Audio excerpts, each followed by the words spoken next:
Déjeme comenzar a grabar. Gracias por recordar. Em, Algunas propiedades que se trasladan, les decía, como que naturalmente, ¿verdad? De Rn son estas propiedades por ejemplo, el teorema de Pitágoras, que se cumple cuando tengo vectores ortogonales, ¿verdad? En Rn. Y pues aquí se da también, ¿verdad? Que la distancia, ¿verdad? Más corta es precisamente esa hipotenusa.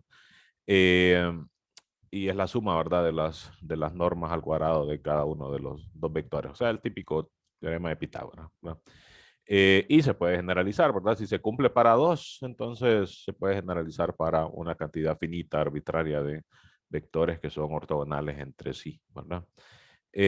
Noten que si uno quiere comprobar esto, ahí observa que es requisito que sean ortogonales, ¿verdad? Porque recuerden que la norma se define en términos del producto interno, ¿verdad? Y entonces, a la hora de hacer esta multiplicación, por ejemplo, de esta norma al cuadrado, sería el producto interno del vector consigo mismo, ¿verdad? Entonces, a la hora de distribuir los términos esos intermedios, por ejemplo, el producto de x por y, el producto de y con x, van a ser cero porque son ortogonales, ¿verdad? Y si no, pues no se da necesariamente esta igualdad. Y lo mismo, pues, en el caso general. Aquí, fíjense, ya este teorema está relacionado con las sumas directas. Por alguna razón se me olvidó poner la definición acá. Así que la voy a tomar directamente del libro. Eh,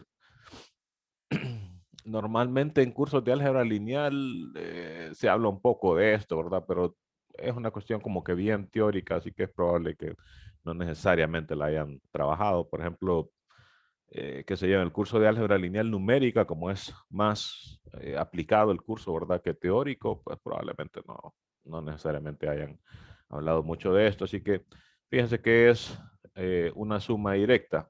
Tenemos un espacio vectorial y decimos que el espacio es la suma directa de dos subespacios. Y fíjense que es bien específico, ¿verdad? Tengo un espacio vectorial, decimos que L es la suma directa de dos y se escribe así, se denota así, ¿verdad? Como una suma ahí con una ruedita. Eh, sí, cada vector en el espacio se puede escribir de manera única como la suma de un vector que está en Y con un vector que está en Z, ¿verdad? Fíjense que es bastante como natural quizás, ¿verdad? La definición en términos del nombre que tiene, ¿verdad? Entonces, viendo la definición, noten que es requisito que estos dos sean subespacios, ¿verdad? Y que esta representación para cada vector sea única, ¿verdad? Y esos son. De hecho, hay autores, déjenme verificar acá. No creo que este autor no lo hace, quizás pues simplemente porque no lo necesita. Hay autores que definen primero una suma eh, sin el adjetivo este de directa, solo suma. Sí, se puede escribir cualquier vector como una suma de dos que están uno acá y otro acá, pero sin la unicidad. Y ya después entonces le ponen el adjetivo ese de directo cuando la representación esa es única, ¿verdad? Eh, Fíjense, además tiene otras definiciones aquí, dentro de la definición de suma directa. A Z, dice, se le llama el complemento algebraico de Y viceversa, ¿verdad? A Y se le llama el complemento algebraico de Z, ¿verdad? O Z y Y se dice que son un par complementario de subespacios en X. Por eso estos son algunos términos nada más algebraicos. O sea que complemento algebraico es uno de estos subespacios, ¿verdad? Que forman la suma directa de todo el espacio vectorial en el que se está trabajando. Con esto entonces ya sí se puede entender lo que dice el teorema este. Fíjense, tengo un subespacio cerrado de un espacio de Hilbert. O sea que es de Hilbert también, ¿verdad? Entonces, es el H, se puede escribir como suma directa de Y, ¿verdad? Con el complemento ortogonal de Y, ¿verdad? Aquí fíjense que también pasa, déjenme verificar en la clase anterior.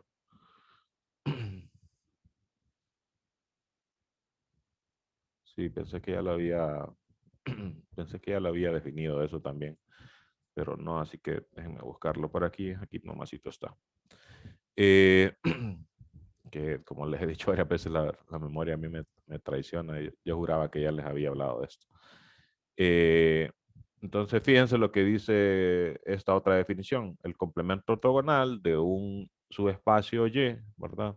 Es el conjunto de vectores en el espacio más grande, ¿verdad? Que son ortogonales a todos los vectores de Y, ¿verdad? O sea, es bien natural la definición, ¿verdad? Y por eso el símbolo, ¿verdad? De, los gringos le dicen YPERP a esta notación. Eh, en español, pues creo que la mejor, lo usual es que le digan simplemente complemento ortogonal, ¿verdad? El complemento ortogonal de Y. Aunque es un poco largo, ¿verdad? Estar diciendo eso, pero ni modo.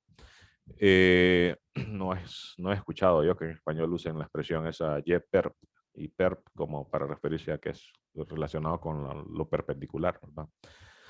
Entonces, el complemento ortogonal de un subespacio es el conjunto de vectores en el espacio grande, ¿verdad? Que son ortogonales a todos los elementos del subespacio, ¿verdad? Fíjense que esta definición es bien natural. Por ejemplo, en el caso de caso conocido en R, en R2 más bien, que es donde podemos pues hacer representaciones, ¿verdad?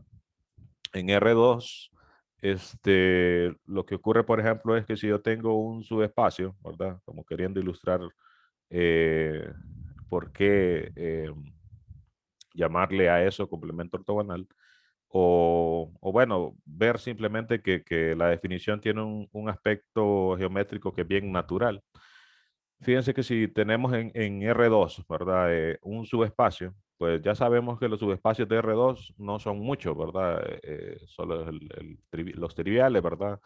El que solo tiene el origen, todo R2, ¿verdad? Y las rectas que pasan por el origen, ¿verdad? Esos son los únicos subespacios. Entonces, en el caso, pues más interesante, en el no trivial, de tener una recta, ¿verdad? Que pasa por el origen, y este es un subespacio Y, así como en la definición.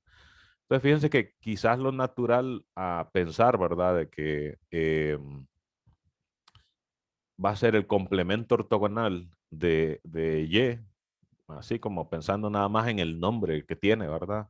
Pues esperaría uno que sea una recta perpendicular, ¿verdad? Y de hecho, pues así es. Porque, como está definido, es el conjunto de vectores, ¿verdad? Que son ortogonales a todos los vectores que están sobre esta recta, ¿verdad? Entonces, si nosotros tomamos un vector aquí, eh, por acá, entonces, uno, por ejemplo, de esos vectores ortogonales sería un vector así, ¿verdad? O otro un vector así, o otro un vector pues más grande y así sucesivamente. O sea que van a ser todos los vectores que están sobre la recta perpendicular a la original, ¿verdad? Y se puede comprobar que ese conjunto de vectores o ese complemento ortogonal es un subespacio también. Estas cosas aquí creo que no las menciona porque pues el autor asume que todas estas cuestiones que son más de álgebra lineal, uno las maneja, ¿verdad? Pero es sencillo, en todo caso creo yo que ha de estar como ejercicio acá. Déjeme ver si no están muy lejos los ejercicios aquí. Ah, de hecho aquí incluso dejan ejercicios bien particulares, ¿no? Pero no veo que me pidan comprobar que ese es un subespacio. Déjenme ver si hacen por lo menos algún comentario por aquí. Eh, no,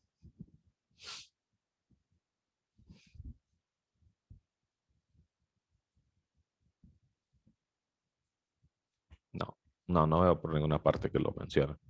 Pero bueno, se puede comprobar que este va a ser un subespacio también y que entonces tiene que ser, porque aquí si se ponen a pensar en la ilustración que les estaba haciendo, uno podría decir, bueno, pero un vector, si lo ubico acá, ¿verdad? También va a ser perpendicular a cualquier vector que esté aquí, ¿verdad? Lo único es que recuerden que los vectores en general tienen infinitas representaciones, ¿verdad? Y cualquier vector que tenga la misma dirección y la misma norma, ¿verdad? Estos se consideran equivalentes, ¿verdad? Entonces, este sería equivalente más o menos, así como hice el dibujo, a este que dibujé aquí, ¿verdad? O sea que al final todos se pueden ubicar encima de esta recta perpendicular.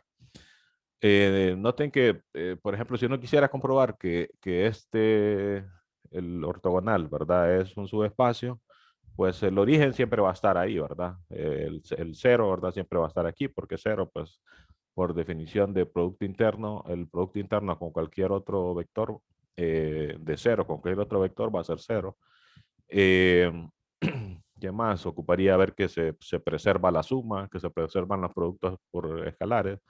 Pero eso sale directamente de la definición también o de las propiedades que definen el producto interno, ¿verdad? O sea, uno quisiera comprobar, por ejemplo, para ver que este conjunto es cerrado, es que si yo tomo dos vectores que están aquí, digamos y1 y y2, entonces que la suma de los dos tiene que estar también ahí mismo, ¿verdad? Para ver que es un subespacio. Entonces, tomo y1 y y2 que están en el ortogonal, ¿verdad? Significa que estos dos son ortogonales a todos los que están en Y. Quiero comprobar que la suma de los dos, ¿verdad? Y1 más Y2 también está ahí, ¿verdad? En el ortogonal. Entonces, si se pone a pensar, sería una cuestión de querer comprobar si el producto interno de y1 más y2 con cualquier vector que está en y, llamémosle y, quiero ver si esto es igual a cero, ¿verdad? Pero por las propiedades del producto interno, ya sé que es lineal en esta primera componente, entonces lo separo, ya sé que cada uno de estos cumplen con que el producto con cualquier vector de y es cero, y entonces es cierto que esto también va a ser cero. O sea, es bien básico comprobar eso. Eh, Así que bueno, a eso nos referimos aquí en este teorema, con este complemento ortogonal. Entonces fíjense que lo que está diciendo este teorema es bastante fuerte, ¿verdad? Tengo un subespacio cerrado de un espacio de Hilbert.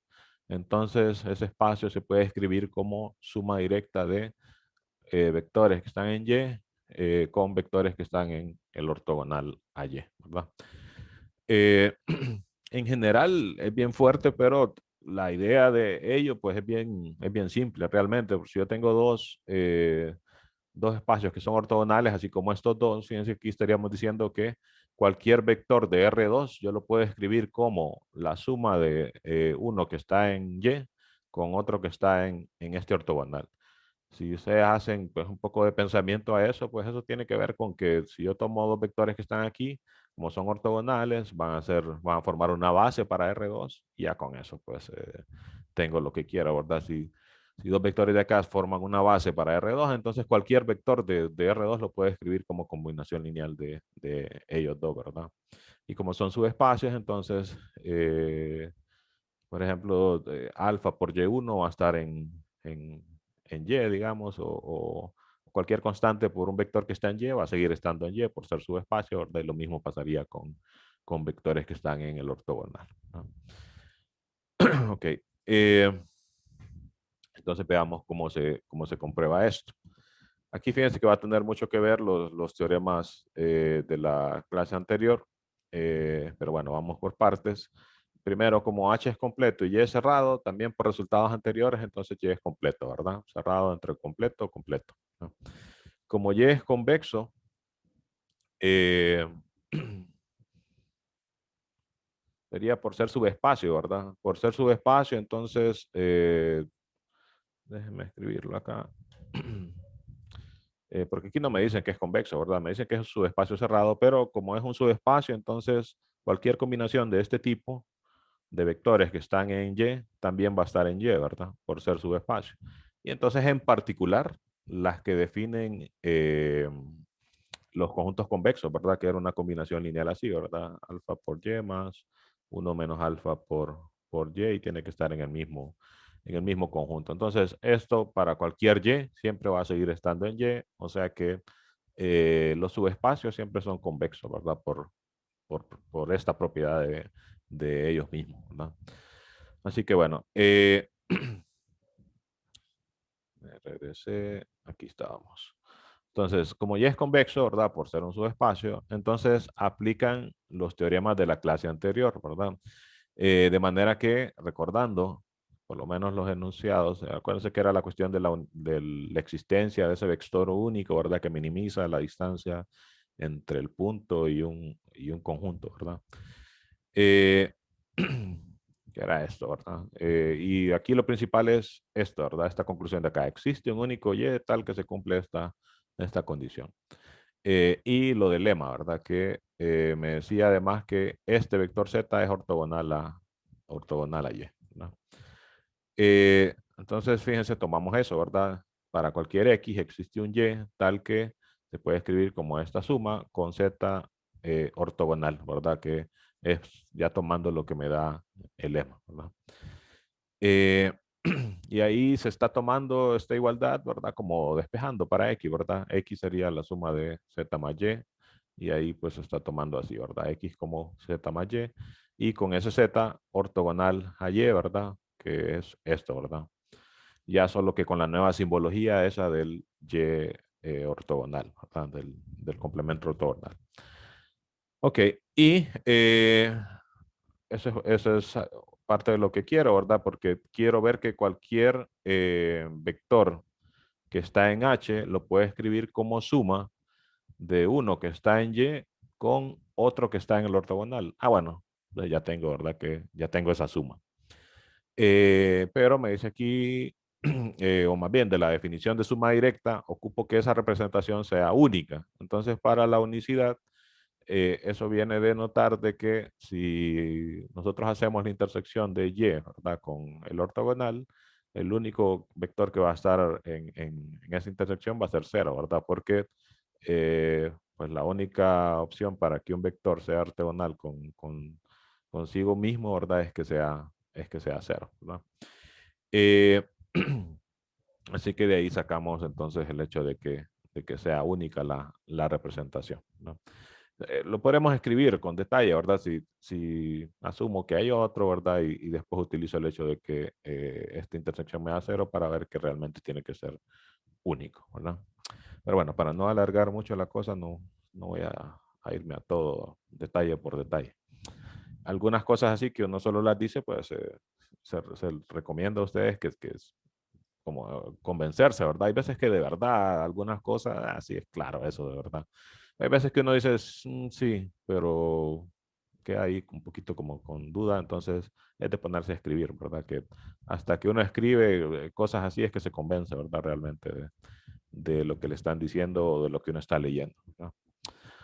Ok, fíjense que esto de de los complementos ortogonales y de que cualquier espacio se puede escribir como suma directa de un subespacio con su complemento ortogonal, está relacionado con aquellos de los vectores proyección, que si recuerdan, esos se utilizan bastantito, ¿verdad? Ya en la clase de vectores y matrices.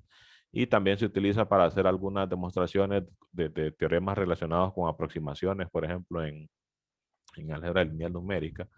Eh, y recuerden que esa proyección, ¿verdad? Estaba definida visualmente, por ejemplo, en R3, ¿verdad? Se puede representar como de manera que es bien natural, ¿verdad? Bien intuitiva la cuestión, ¿verdad? Tengo un vector X, tengo un subespacio aquí representado con un plano, y entonces la proyección de X al plano sería este vector que se da aquí abajo, y ahí como que uno entiende, por qué llamarle proyección, ¿verdad? A ese vector. Pero eso se puede definir en general. Lo único es que, pues, obviamente ya en general, no, quizás esto ni siquiera tenga sentido, ¿verdad? Simplemente que se toma la idea de lo que pasaba aquí en R3 y a partir de esto, con la misma idea, se define entonces una función, ¿verdad? Que lo que hace es que a un vector le asigna la proyección del vector con el subespacio que a uno le interesa, ¿verdad? Fíjense cómo está definido esto. Aquí le llamamos P a ese operador. De hecho, pues hay que comprobar realmente que eso es un operador. Recuerden que operador aquí significa transformación lineal, ¿verdad? Y entonces, fíjense cómo está definido a un vector en un espacio H, ¿verdad? Le asigna esa proyección y esa proyección está en términos de, pues precisamente esas la resta esa que se definía en el lema, ¿verdad? Esta de acá, ¿verdad? Eh, vamos a ver. Bueno, sería una cuestión de ponerse quizás también hacer dibujos. Recuerden que, por ejemplo, este vector de acá, yo lo puedo escribir como es la diagonal de este rectángulo, ¿verdad? Entonces yo lo puedo escribir como la suma de este vector más este vector.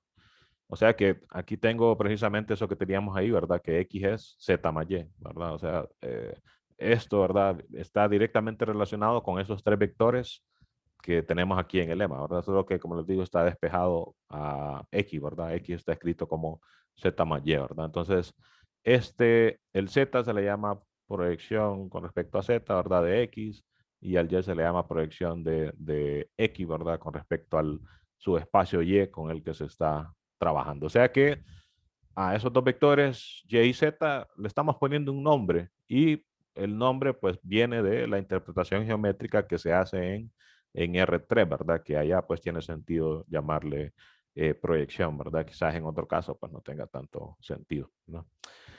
Ok, utilizando las propiedades del Producto Interno y viendo de dónde vienen estas proyecciones, ¿verdad? Recuerden, estos Z y Y vienen desde del lema, ¿verdad? Eh, entonces se puede demostrar que SP es una transformación lineal, ¿verdad? Y además acotada. Eso de hecho es uno de los ejercicios que les dejo en la tarea eh, relacionada con esto. Fíjense, pruébense que el operador P, si quieren chequear en el libro qué más dicen sobre él, está en la página 147. Es una transformación lineal acotada. Y también eso es lo que está como pregunta. ¿Será que se puede decir lo mismo sobre el operador P sub Z, que sería el que al vector X no le asigna Px, sino que este de aquí, ¿verdad? Fíjense, aquí la función a X le asigna Y. Entonces el operador P sub Z lo que haría es que a X le asignaría Z. Y pregunta entonces ahí, ¿será que esto, ¿verdad? Definiendo esa función, que a X le asigna Z, ¿será que eso también es un operador lineal acotado? ¿Verdad? Pero ya está planteado como pregunta, ¿verdad? Ok. Fíjense, tenemos otro resultado aquí relacionado con la temática. El complemento ortogonal de un subespacio cerrado, de un espacio de Hilbert, perdón, es el kernel de P. Ahí acuérdense que el kernel está definido como el conjunto de vectores, el kernel de una transformación lineal, es el conjunto de vectores que tienen imagen cero, ¿verdad? O sea, escrito sería así, ¿verdad? P es un operador, ¿verdad? Digamos, entre dos espacios vectoriales. Ahí estamos utilizando H y Y, creo, ¿verdad? Déjame verlo acá. Sí, de H a Y.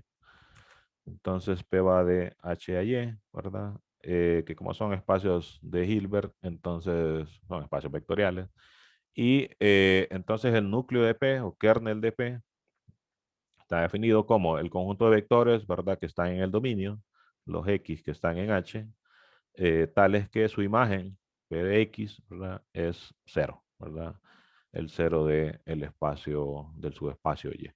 Que bueno, en este caso, como Y es subespacio de H, sería el mismo cero de H, ¿verdad? Pero en general esta definición se puede trasladar a cualquier transformación lineal, ¿verdad? O sea, estos dos pueden ser dos espacios que no tengan ninguna relación entre sí, de manera que el cero de acá puede ser totalmente diferente en su estructura, ¿verdad? Al del otro lado, ¿no? Perdón, pero en este caso son el mismo cero, ¿no? Entonces, ese kernel ahí se refiere a este conjunto, ¿verdad? La definición usual de núcleo de una transformación lineal. Eh,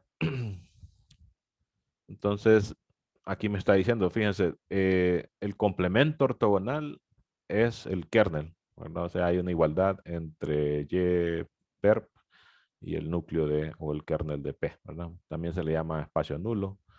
Eh, núcleo, bueno, que yo recuerde en las clases de la carrera se le llama más núcleo, ¿verdad? Que es como la traducción directa de kernel, pero también se le llama espacio nulo. Entonces, básicamente dice el teorema, Y perp, el complemento ortogonal de Y, es igual a el núcleo el núcleo de P. Ok, entonces, primero, a ver, este primer comentario, por la parte de la existencia del teorema 331, que era el de la clase anterior, ¿verdad? De la existencia de este vector Y. El Y, recuerden, es el que estamos llamando proyección, ¿verdad? Entonces, ese teorema 331 me está dando que eh, para cualquier X siempre existe PX, ¿verdad? Entonces, eso me está diciendo de cierta manera que la función esa, vista como función, es sobreyectiva, ¿verdad? Porque a cualquier vector en Y, ¿verdad? Yo le puedo encontrar un X, ¿verdad? Tal que Y sea P de X, ¿verdad? Que es la definición de ser función sobreyectiva, ¿verdad? Ok, ¿qué más? P de Y es igual a Y. Esto, noten que Y es subespacio, ¿verdad? Entonces, esta es notación de funciones, o sea, esta es la imagen visto como conjunto del conjunto Y, ¿verdad?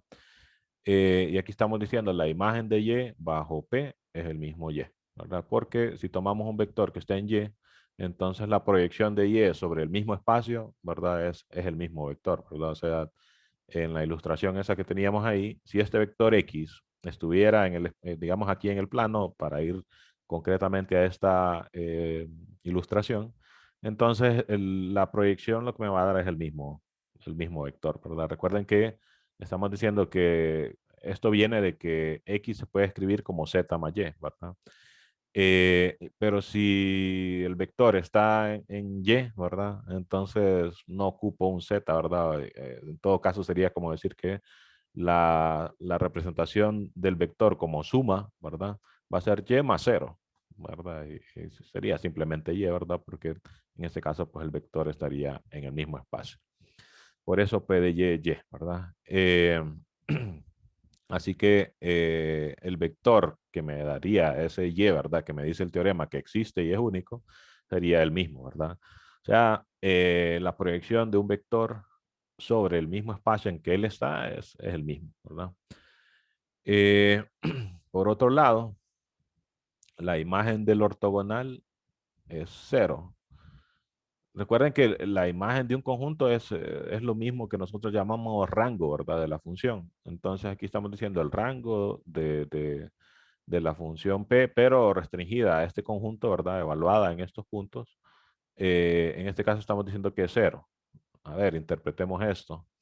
Estaríamos diciendo que si le tomo la proyección a un vector que está en el ortogonal, entonces esa proyección va a ser cero. Fíjense que eso se ilustra quizás un poco claro aquí, ¿verdad? Porque eh, tengo Y y el ortogonal, ¿verdad? Entonces tomo un vector, ¿verdad? Que está en el ortogonal y busco la proyección de ese vector con respecto a Y, ¿verdad? Entonces, por las propiedades que se definieron, sabemos que es ortogonal, ¿verdad? Y entonces, como habíamos dicho antes también, el único vector que está tanto en Y, ¿verdad? Como en el ortogonal es precisamente, en este caso, pues la intersección de las dos rectas, que es el origen, ¿verdad? Y entonces, si yo le aplico la proyección a vectores que ya están en el ortogonal, como pues vimos que hay una relación de ortogonalidad con precisamente esa proyección, pues el único vector que va a satisfacer eso va a ser el origen, ¿no? Ok. ¿Qué más? Si queremos entonces ver cuál es el núcleo de P, pues por definición es esto, ¿verdad? Los vectores que están en H, tales que su imagen me da cero, ¿verdad? Pero aquí tenemos que, recuerden que por el teorema anterior, H se puede escribir como Y suma directa con el ortogonal, ¿verdad? De manera que cualquier vector lo puede escribir como una suma de uno que está en Y con uno que está en el ortogonal. Y entonces aquí estamos diciendo, ok, ¿cuáles son los vectores, verdad, que están en H, cuya imagen, verdad, de este vector me da cero? Bueno, aquí concluimos que la imagen del ortogonal es cero, o sea que definitivamente todos los vectores que están en el ortogonal satisfacen esta propiedad. Aquí dijimos que los que están en Y No, ¿verdad? Porque su imagen es Y. En todo caso, el único que cumpliría sería cero, ¿verdad? Porque Y es un subespacio, entonces tiene al cero. Entonces, de los de Y, solo cero sería el único que estaría en el kernel, ¿verdad? De manera entonces que los únicos vectores que van a satisfacer esta propiedad van a ser los que están en el ortogonal. Y noten que podemos asegurar que son los únicos por la misma cuestión de la unicidad de la representación de los vectores de X en términos de la suma directa esa de Y y el ortogonal, ¿verdad? Cualquier otro vector, por ejemplo, vaya, imagínense en el ejemplo que teníamos acá. Tomo otro vector que no está ni en Y ni en el ortogonal, ¿verdad? Ahí dibujando sería una cuestión algo así. Digamos un vector aquí, ¿verdad? Por lo que dijimos, entonces sabemos que ese vector lo podemos escribir de manera única como un vector que está en Y, ¿verdad? Y otro vector que está en el ortogonal, que así como lo dibujé, pues sería este más este, ¿verdad? Como esta es la diagonal del rectángulo este, entonces este morado sería la suma de este más este, ¿verdad?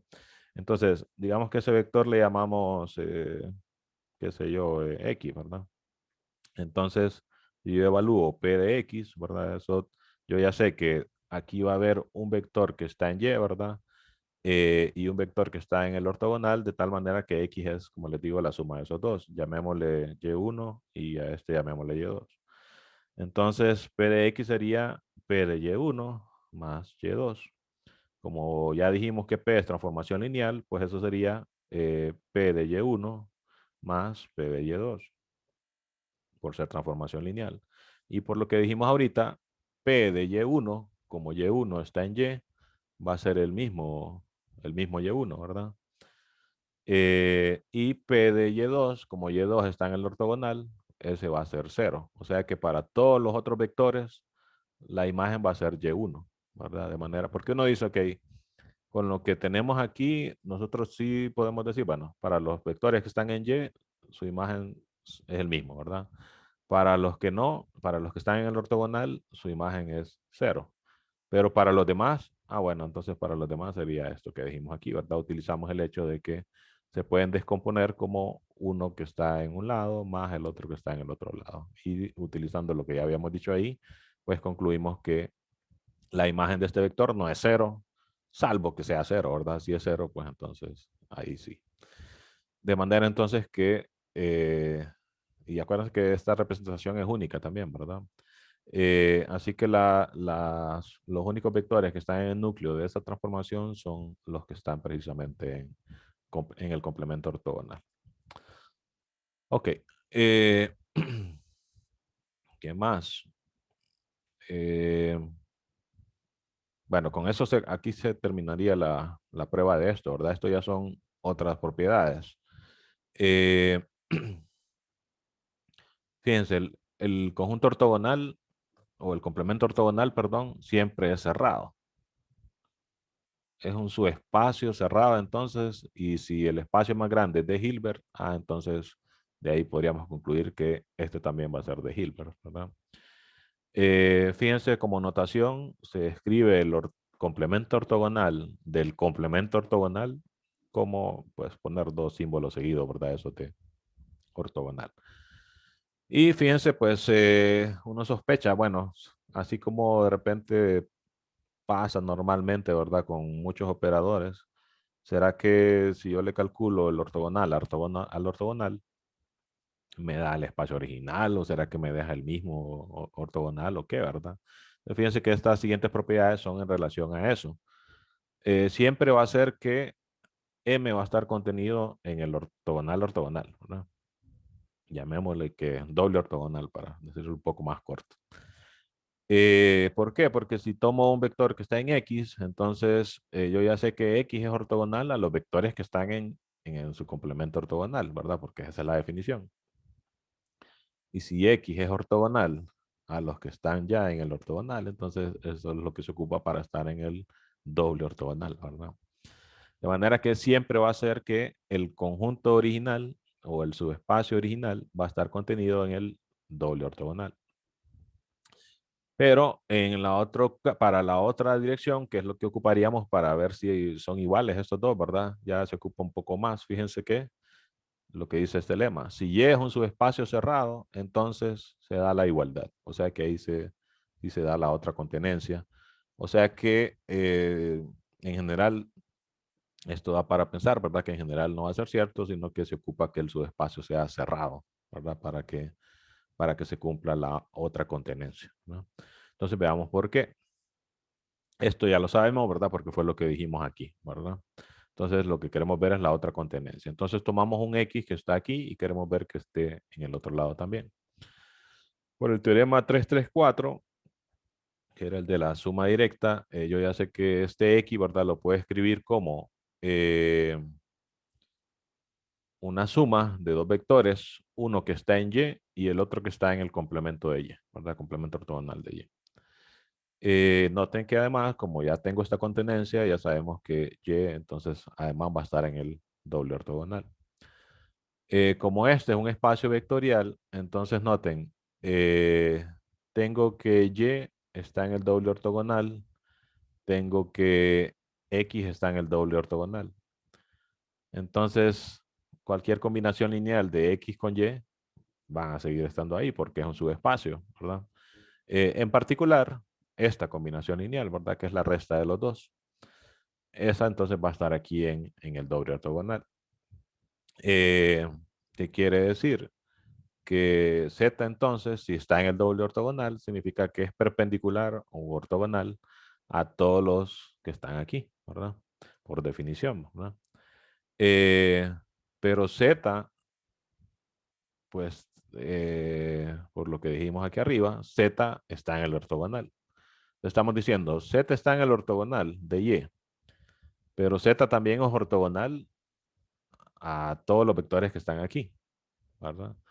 Eso significa entonces que el producto de Z con Z tiene que ser cero, por tanto Z tiene que ser cero, ¿verdad?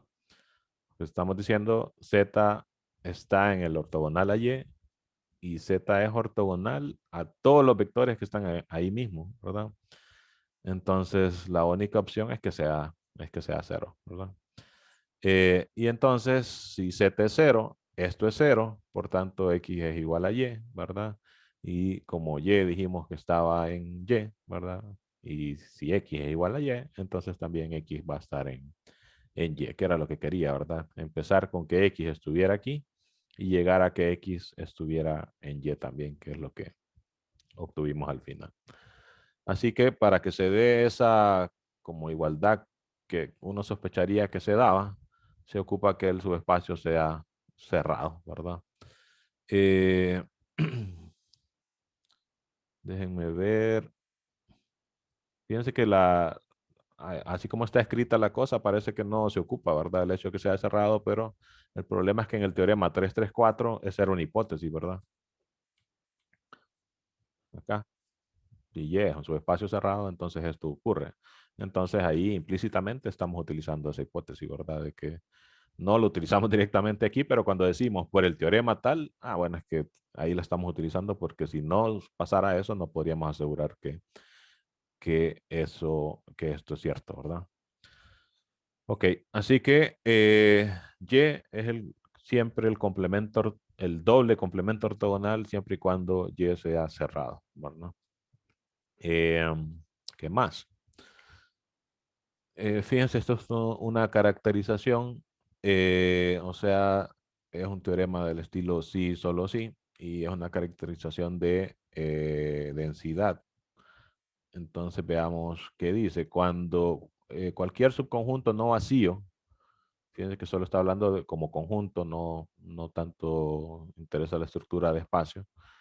Eh, Cualquier subconjunto no vacío de un espacio de Hilbert, el espacio generado por él es denso en el espacio si, solo si el ortogonal de él es cero. Ah, fíjense que aquí veo algo raro porque si está hablando del ortogonal de M, me parece que en la definición del complemento ortogonal pues se ocupaba que M fuera fuera subespacio. Entonces déjenme verificar en el libro si es que yo copié algo mal ahí o qué, cuál es el problema. Para cualquier subconjunto, entonces el generado por M es denso, sí, solo si el ortogonal es cero. Y aquí en la definición de ortogonal,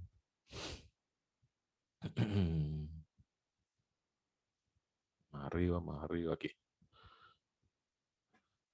En el caso de un espacio de Hilbert,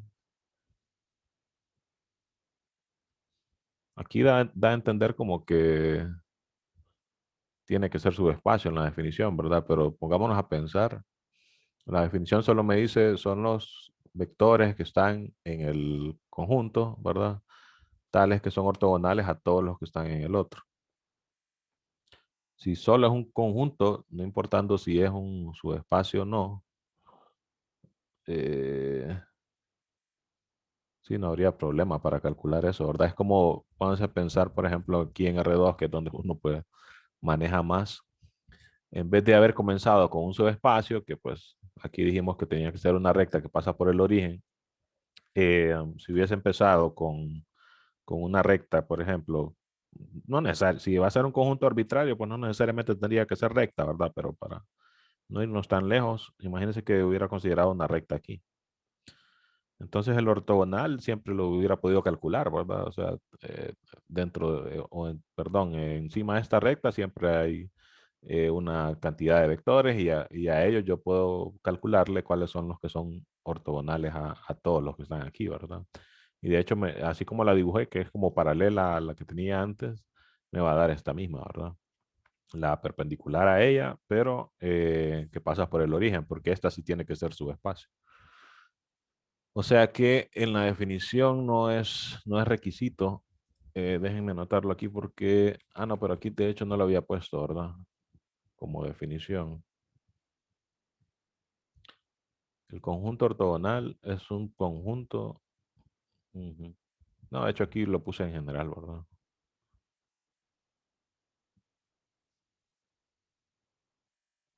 No, pero es que esta no es la definición del MPERP, ¿verdad? Del ortogonal a un conjunto. Entonces, bueno, de todas maneras no la puse aquí. Aquí da como a entender de que tiene que ser un subespacio, ¿verdad? Pero realmente no se ocupa, ¿verdad? Lo que sí, como les digo, es que es el YPERP, el ortogonal, sí siempre va a ser un espacio, ¿no? Bueno, habiendo aclarado eso, entonces, veamos acá. Lo que me dice es que el generado por un conjunto es denso, sí, solo sí, su complemento ortogonal es cero. No, no se le ve como relación, ¿verdad? Ya está bastante fuerte lo que dice este lema. Bueno, veamos por qué. Es un sí, solo sí, entonces hay que chequear las dos direcciones. Esta dirección, o sea, se asume que el generado es tenso, probar que el complemento ortogonal es cero. Ok, tomamos un X en el ortogonal y pues queremos ver que tiene que ser cero, ¿verdad? Asumamos que B es el espacio generado por M, ¿verdad? Y que es denso, pues estamos probando esta dirección. Recuerden que esta es la notación usual de espacio generado, ¿verdad? El espacio generado por el conjunto M.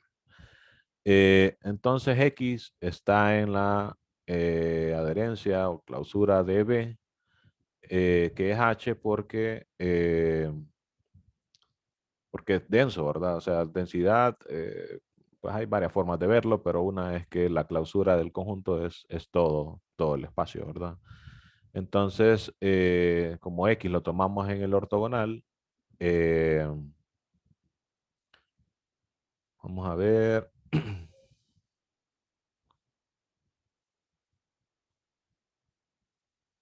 Espérame, hay algo aquí que X está en la clausura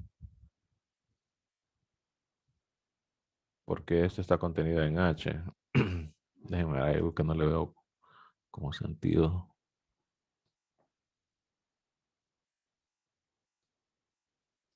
Bueno, lo que pasa es que está como, creo que no está como que no es necesario decir esto es obvio, ¿verdad? Si M es un subconjunto de M, pues su ortogonal, ¿verdad? También, ¿verdad? Si M, perdón, es subconjunto de H, entonces su ortogonal también es un subconjunto de H. O sea, esto pues creo que no era... Es que así como está escrito aquí, parece que como esto pasa, entonces esto pasa, pero realmente siempre va a ser así, ¿no? X está en el ortogonal, como es denso, entonces su clausura es todo H. Como X está aquí, entonces X va a estar en H, ¿verdad? Bueno, eh, creo que lo que pasa es que está escrito un poco raro aquí, como que no era necesario decir tanto. Bueno, por la densidad, fíjense, sabemos que, bueno, otra vez hay varias formas recuerden, de caracterizar la densidad, pero quizás la más utilizada es que existe una asociación, ¿verdad? Tal que converge a X, ¿verdad? Eh, Puesto que este es denso, ¿verdad? Entonces, podemos asegurar eso. Como X está en el ortogonal y el ortogonal, pues, es precisamente, pues, por definición, ortogonal a todos los vectores de B, eh, entonces, se tiene que el producto interno de todos estos términos que están en la sucesión por el límite, ¿verdad? Tiene que ser cero, ¿verdad? Porque el X lo tomamos en el ortogonal. Los XN están en B, ¿verdad? Que es el generado por M, ¿verdad? Eh, y entonces hago el producto interno del XN por X, ¿verdad? Pues, por estar en el ortogonal tiene que ser cero, ¿verdad? Por la continuidad del producto interno, entonces aquí puedo escribir que X, ¿verdad? O si tomo límite, ¿verdad? El límite de XN es X, entonces por la continuidad del producto interno, recuerden que podía meter, ¿verdad? El límite dentro o sacar, ¿verdad? Según lo que ocupase.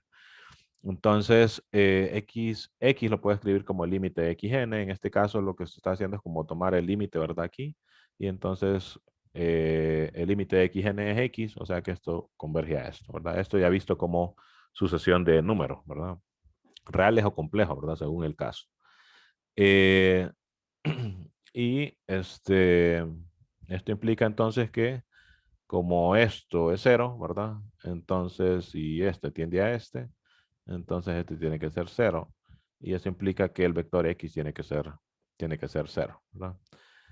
Eh, que era lo que quería, porque empecé diciendo, ¿verdad? Que X estaba en el ortogonal, quería comprobar que el ortogonal es cero, ¿verdad? Y al final llegamos que ese X tiene que ser cero, de manera que el ortogonal de M solo está formado por cero. Comenzamos con un X arbitrario, ¿verdad? Y al final llegamos a que tiene que ser cero, ¿no? Por otro lado, entonces asumo que este es cero y quiero comprobar que este es denso. O sea, quiero ver que en este caso que la clausura de él es todo el espacio, ¿verdad? Entonces veamos, suponemos que el ortogonal es cero, ¿verdad? Si X es ortogonal a B, nuevamente aquí B está denotando, ¿verdad? El espacio generado por M. Entonces, si X es ortogonal a B, entonces X es ortogonal a M, porque M es un subconjunto de B. ¿Por qué? Bueno, B es el generado por M. Recuerden que el espacio generado está formado por todas las combinaciones lineales, ¿verdad? De los vectores que están en M. En particular, entonces van a estar todos los vectores que están en M aquí, ¿verdad? O sea, M es un subconjunto del espacio generado por M.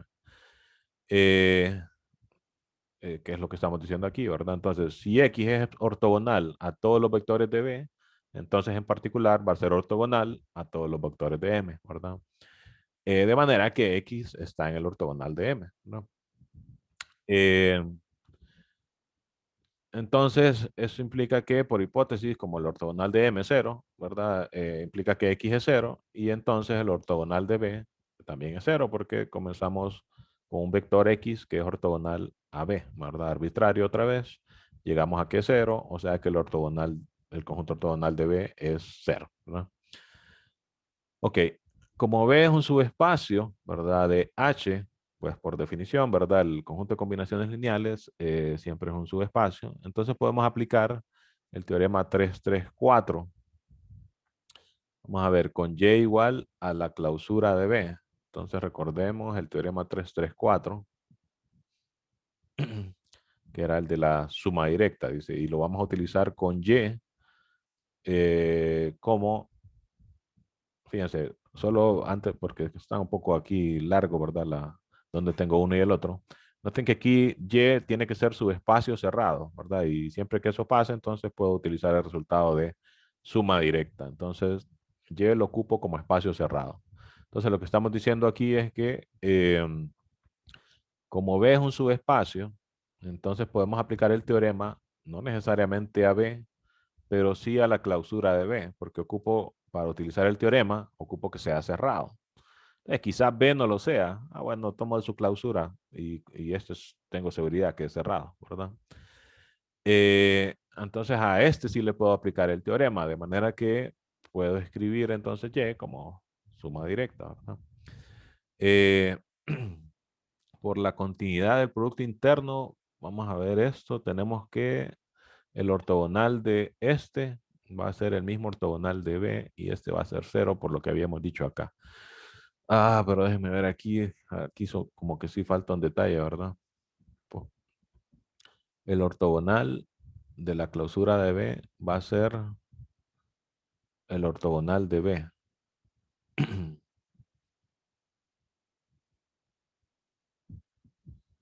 Déjenme ver, yo no sé si este es que está planteado como uno de los ejercicios o si hay que ir a escribir algo ahí.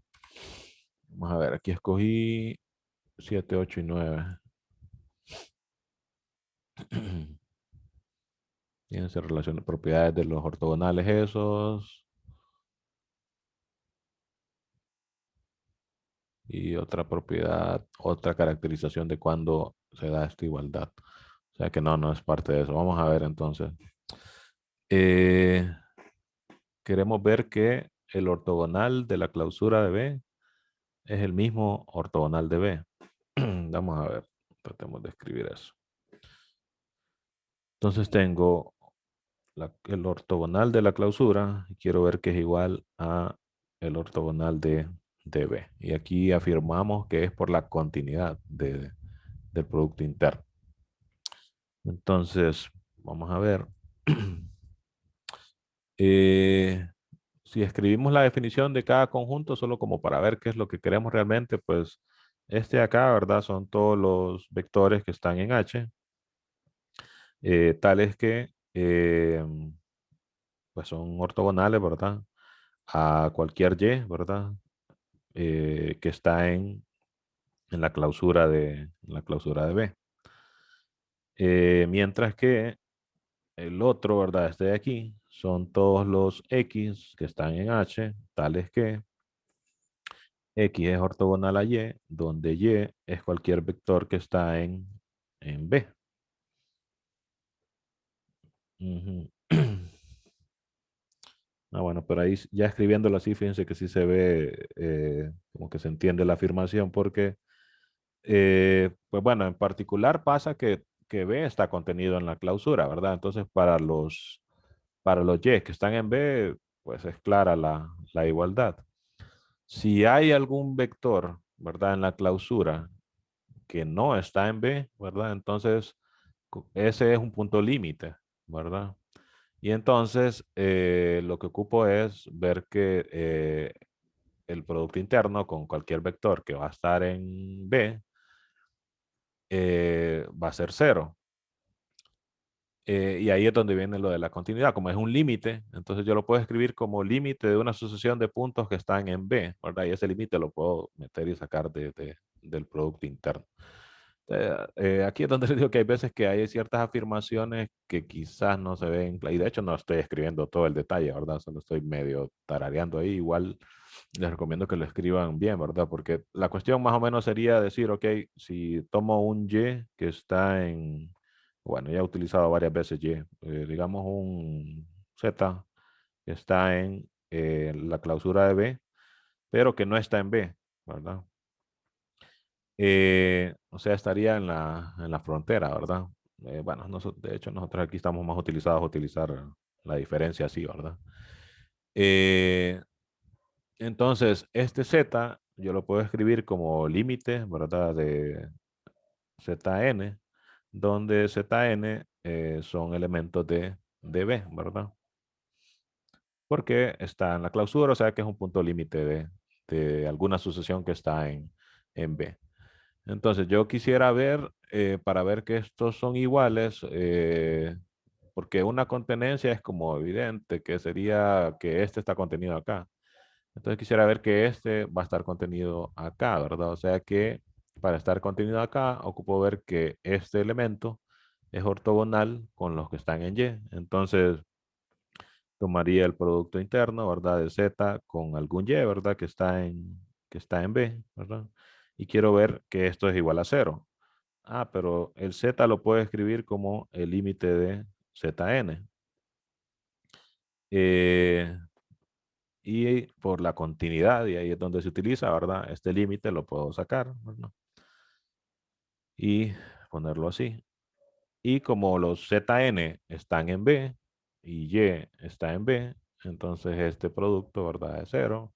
Y esto entonces al final va a ser cero. O sea que es cierto que eh, Z es ortogonal a todos los que están en B, ¿verdad? Donde Z es un punto límite de alguna asociación que está en B. Bueno, ese tipo de cosas son, como les digo, las que de repente uno tiene que escribirlas para convencerse de que de verdad es cierto. Entonces, ya tenemos esta igualdad y aquí ya habíamos dicho que este es igual a cero, por tanto, este es igual a cero. Entonces, H por el teorema 334 es la suma directa de este, ¿verdad? Que es cerrado, más su complemento ortogonal. Pero acabamos de ver que este complemento ortogonal es cero. O sea que H es la suma directa de la clausura de B con cero. Ah, pero acuérdense que esto era eh, decir que los vectores de H se pueden escribir como uno que está aquí más uno que está aquí. Pero aquí solo está cero. Entonces estamos diciendo que realmente esta suma directa es nada más los vectores que están aquí, ¿verdad? Porque sumar cero pues no me cambia nada. De manera que H es la clausura de B, por tanto B es denso, ¿verdad? Que era lo que queríamos comprobar, ¿verdad? Fíjense qué interesante esta demostración, cómo ya utiliza todas esas nuevas herramientas que se están introduciendo, ¿verdad? Complemento ortogonal, continuidad del producto interno, y pues se prueban cosas que realmente no se le ve. Imagínense que a uno en topología le hubieran planteado esto, pues hubiera sido bien extraño que, bueno, en topología no le hablan tanto a uno de completitud, ¿verdad? Que yo recuerde, no, allá le hablan más a uno de compactos, de convexo, ¿verdad? De abiertos, cerrados, etcétera, pero completitud no recuerdo en algún momento que se lo planteen a uno. Entonces quizás no aplicaría tanto. El punto es que si ustedes leen el enunciado, el espacio generado por un conjunto es denso, sí, solo sí, el complemento ortogonal es cero. O sea, es una cuestión que es como, no hay forma que uno se le imagine, ¿verdad? O sea, eh, es como impensable, ¿verdad? Pero bueno, con estas herramientas, pues comprobamos que es verdadero, ¿verdad? Y pues así es. O sea, me da una forma de caracterizar cuáles son los espacios densos, ¿verdad? En un espacio de Hilbert, que es decir, pues bastante, ¿verdad? Bueno, ya me pasé un poquito más de la estrella, pero bueno, eso era lo último que traíamos por hoy. Ya con esto, fíjense, tenemos entonces algunos ejercicios más de tarea que recuerden que estos se juntan con los que le asigné anteriormente, estos dos. Eh, y bueno, no recuerdo si aquí teníamos más ya, déjenme ver, creo que no, ¿verdad? Creo que en la primera tarea les dije de la presentación uno y 2. Y entonces ahorita iríamos por la 3 y 4, ¿verdad? Pero solo déjenme asegurar.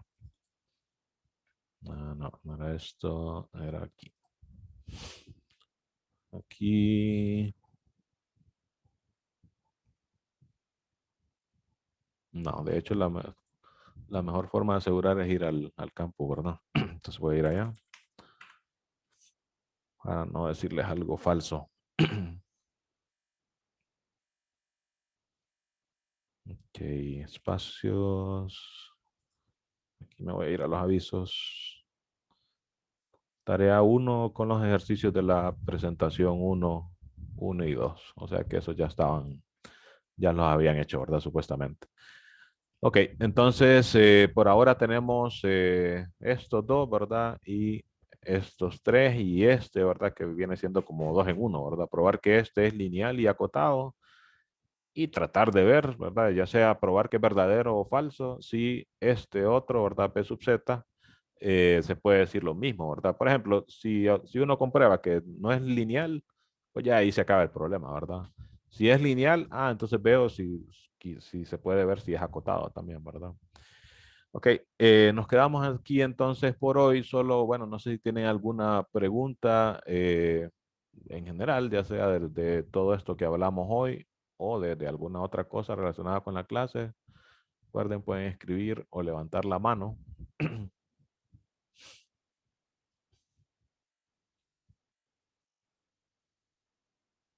¿Nadie? Bueno, pues de todas maneras recuerden que pueden preguntar siempre por correo y pues bueno, nos quedamos entonces por aquí. Saludos a todos. Nos veremos.